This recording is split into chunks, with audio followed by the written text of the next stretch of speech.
Guys tayo. Punta tayo sa shopping. Tatapon ko muna itong basurang to. Tapos diretso tayo sa shopping mall. Ayan, umuulan oh.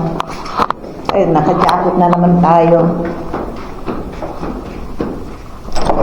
Ayan, ayan, umuulan nga. Ba't di ko sinuot yung waterproof jacket ko? Umuulan. Ayan. Tapon. Ayun. Tara. Ay, nako. Hindi ko dinala yun. Ba't di ako ang jacket ng waterproof? Ano to? Yung may pandong. Jacket na waterproof ng pandong. Ah, okay na. Kasi sa shopping mall, mainit. Tatanggalin ko yun. Takbo na lang ako dyan sa, sa shopping mall. Ayan o. Naka-jacket ang mga tao ngayon kasi malamig. Ganito dito kapag umuulan. Asahan mo malamig. Ayan o.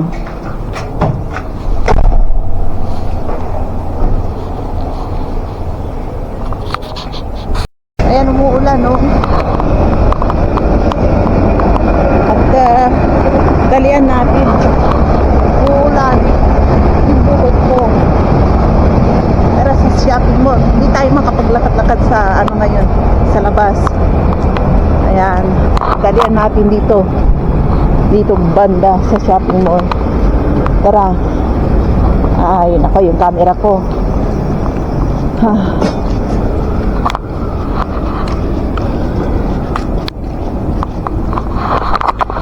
Ayan, nakarating din. Hindi naman malayo yung bahay natin.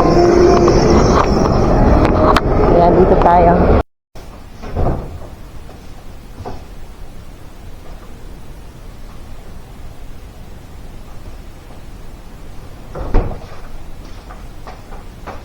Hello guys, good morning. Tayo ay magkakape ngayon. Mamaya ulit, igagala ko kayo rito sa labas.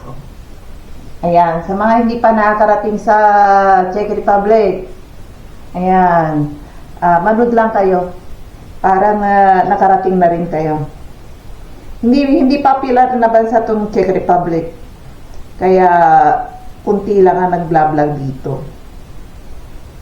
Ang popular sa Europa ay Germany, Italy, ano ba yan, hindi naman parts ng Switzerland, ay Europe ay. Dati parts ng Europa, nung hindi pa divorce yung Europa sa London. Ayun, marami tao doon. Kasi ang salita sa London talagang London, English talaga doon. English hero mga tao doon. Kaya karamihan sa mga Asian marunong mag-English, doon pumupunta sa London. Kasi nakakaintindi sila lahat doon eh. Eh dito, kapag turista ka, halos hindi lahat nakakaintindi ng English dito. Naoblema ako kapag naipag-usap ako sa mga local dito. O hindi nila ako maintindihan kahit na Englishin ko sila. Ay, hindi nila maintindihan kahit sa Germany, pupunta ko doon. Magtatanong ka lang. Hindi ka nila maintindihan kapag in-English mo sila. Hindi marunong mag-English yung mga tao rito. Kahit sa Austria, kahit sa Italy, pwera lang sa mga touristic attraction doon. Puro English yung mga tao doon, yung mga nag-o-open ng business, mga foreigners kasi. Katulad dito sa Praha, mga foreigners nang nagmamay-ari, maraming diyan, nag-o-open ng business, mga foreigners. Doon lang sa main capital. Pero outside capital na, asahan mo, yung mga local, halos hindi na nakakaintindi na English. Kasi yung mga local, halos ayaw nilang tumira dyan sa main capital nila. Sabi nila, boring, sabi nilang ganon. Tsaka sabi nila, ang mamahal daw ng mabilihin dyan. Kaya, lahat ng mga tingnan niyo, kapag pupunta kayo sa capital nila, kukunti lang ang mga Czech local na nagumagala doon sa tourist attraction doon. Kasi nagsasawa na sila. Kumbaga sa atin din, kung alam nyo na yung probinsya ninyo, na halos ayaw niyo nang pumunta kasi nabuboring din kayo.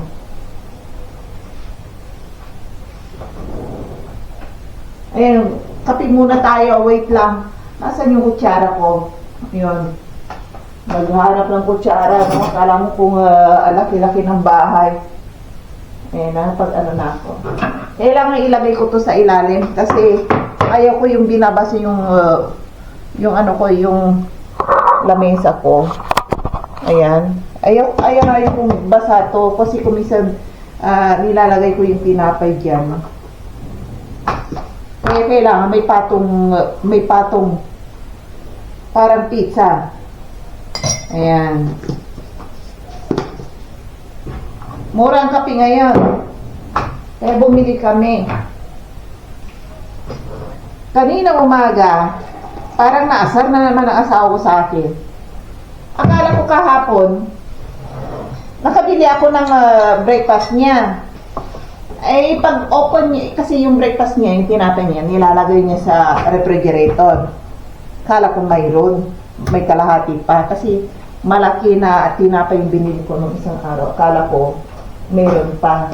Pagbukas niya, saan yung breakfast ko? Sabi niya gano'n, kasi papasok siya. Kala ko mayroon, sabi kong gano'n. Ang mayroon lang dyan sa refrigerator, yung lang, toast bread. Ayaw niyang kainin kasi yung toast bread eh. Hindi niya type, hindi niya paborito. Paborito niya yung malalaking ganito ang pag-open tinapay. Pag debox yung gatas ninyo, kailangan butasan niyo ng kunti rito para yung oxygen lalabas.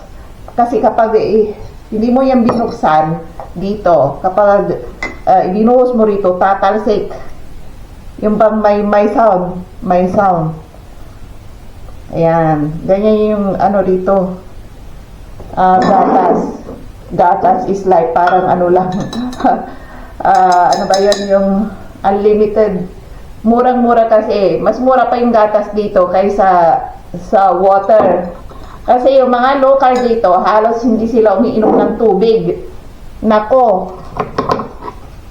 Inaatupag nila gatas. Kaya matatangkad yung mga tao rito kasi gatas ang inaatupag nila na inumin o di kay mga juice. Ayan. Kaya ang tatangkad nila. Tignan, ikumpara nyo yung mga Asian. Nako, ang liliit na mga Asian. Kapag naglalakad ka sa tabi nila, kahit na mga babae, ang tatangkad nila. Kumisan, kahit na naka 6 inches high heels pa rin ako, hindi ko pa rin sila maabot-abot yung height nila, ang tatangkad nila.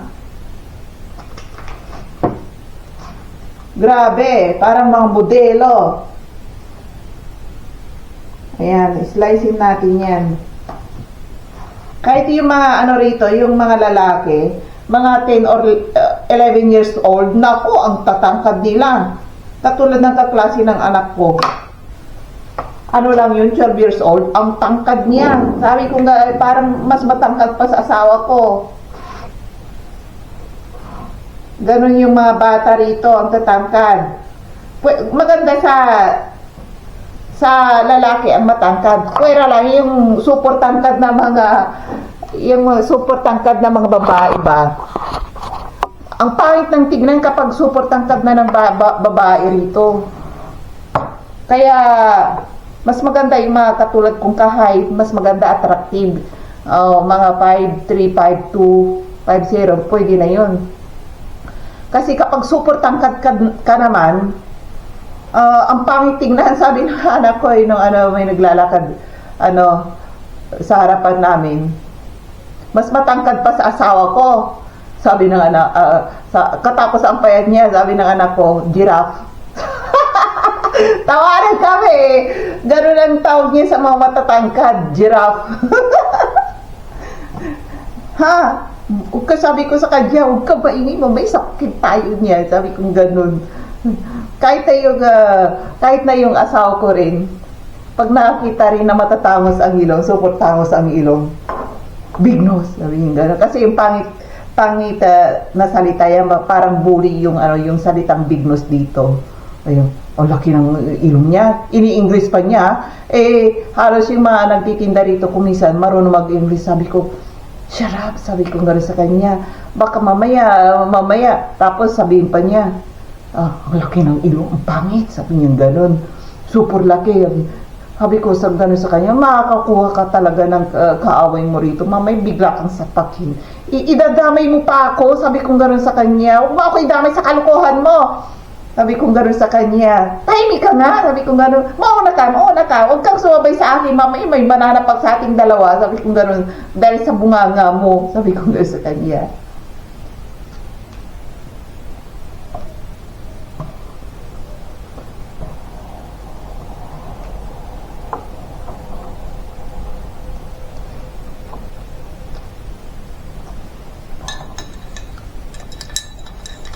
Kailangan natin kape.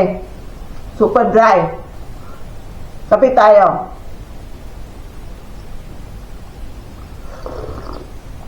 Wow, ang sarap. Ang init. Thank you pala sa mga thank you sa mga new followers ko ngayon. I mean new subscriber na akala ko nasa Facebook tayo. Ay, yung pala mga taga Facebook na bumisita rito sa bahay ko. Maraming salamat sa inyo. Ayan. Thank you sa suporta ninyo. Ina-appreciate ko yung suporta ninyo. Sana tuloy-tuloy at araw-araw sana ipanoorin nyo ako. Ayun, kasi nag-umpisa pa lang tayo sa YouTube channel ko na to. Ayan. Kailangan ko na maraming subscriber at views. Ayan. Sana araw-araw suportahan ninyo ako. Ayan, sa mga taga-Pangasinan dyan, shout out sa inyo. Ayan.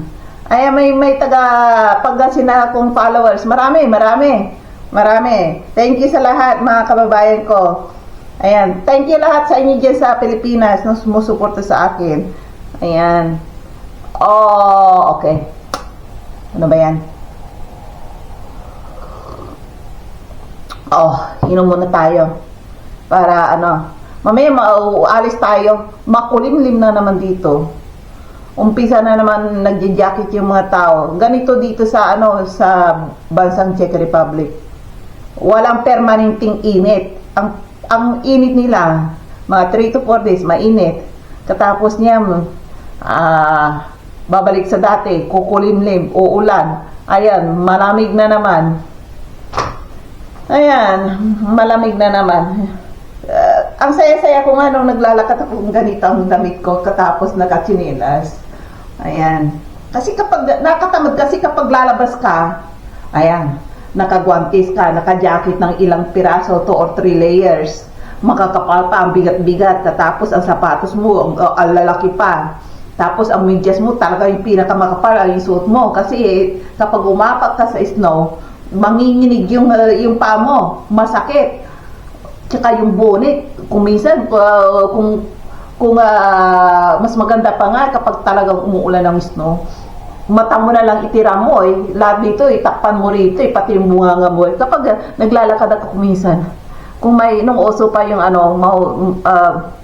mouthpiece na mas maganda ilagay sa ilong kasi natatakpan masarap.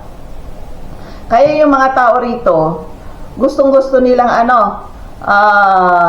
kapag itong summer na, humihingi sila ng bakasyon sa kumpanya nila.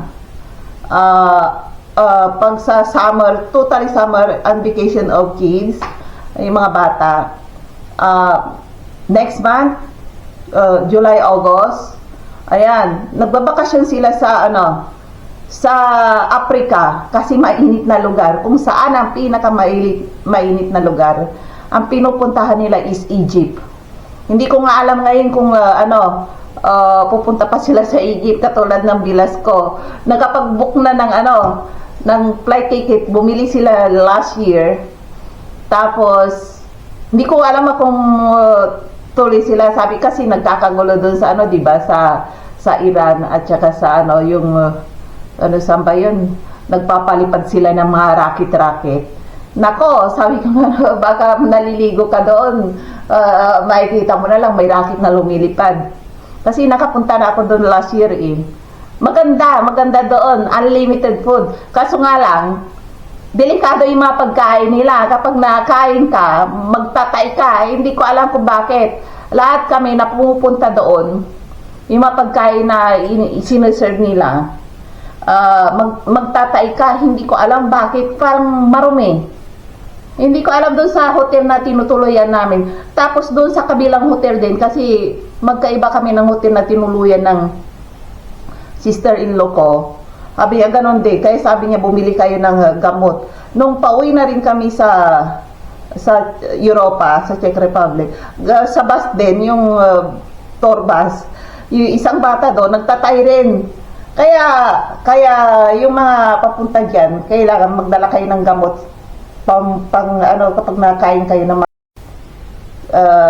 hindi ko alam kung sa tubig ba o sa mga pagkain nila. Kasi nung pumunta ako doon, talagang nagtay rin ako eh. Ayun. Sabi nila sa tubig, yung doktor din malapit dito sa amin kasi nakapasyal na rin doon. Sabi niya, mag-ingat kayo sa mga gulay-gulay nila. Sabi niya ganon. Yung mga salad-salad na sineserve sa table nila, hindi malinis. Sabi niya ganon. Nakakapagtai yun, sabi niya ganon. Ayun siguro kasi yun ang inaatupag ko dun sa Egypt eh. Puro gulay salad ang kinukuha ko. Pero yung yung anak ko at asawa ko, hindi sila nagtay kasi hindi nila paborito yung gulay. Ayun, siguro nadali ako doon. So doon sa salad na yun, tama yung doktor. Kasi nakikita ko sa asawa at anak ko, sabi ko, ay, masarap yung salad. Sabi ko, ganun, tikman ninyo. Ayaw nila. Kaya yun, sa takaw ko, ako ang nadali. Kaya ingat kayo dyan sa mga pupunta sa Egypt. Magdala kayo ng mga gamot. Sosyal na, pa yun,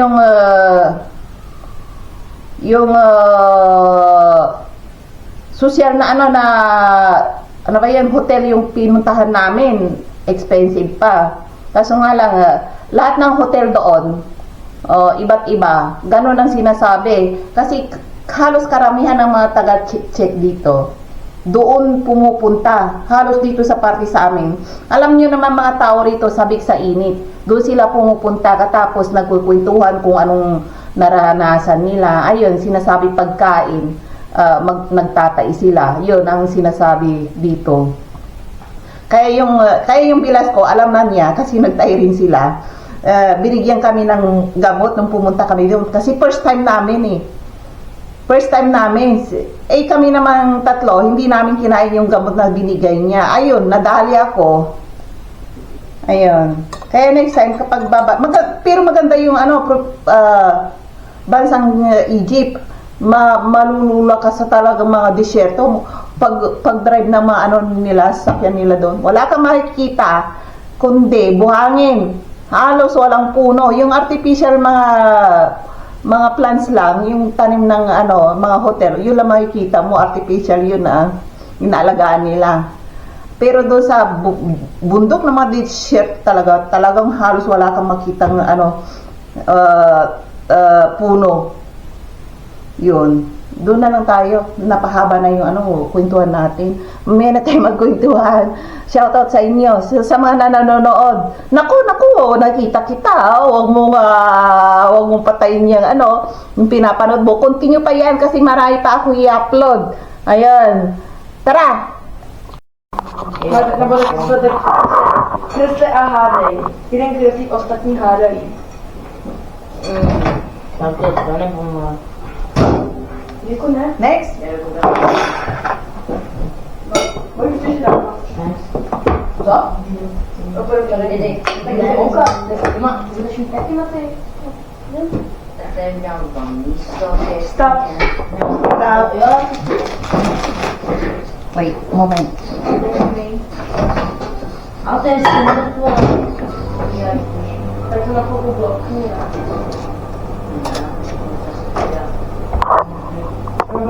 Ayan, gutom yung mga alaga ko. Wait a moment. Gugutom yung Я ano eh. хочу будет твои стороны. Okay. Nagluto ako ng carbonara. Yan. Okay.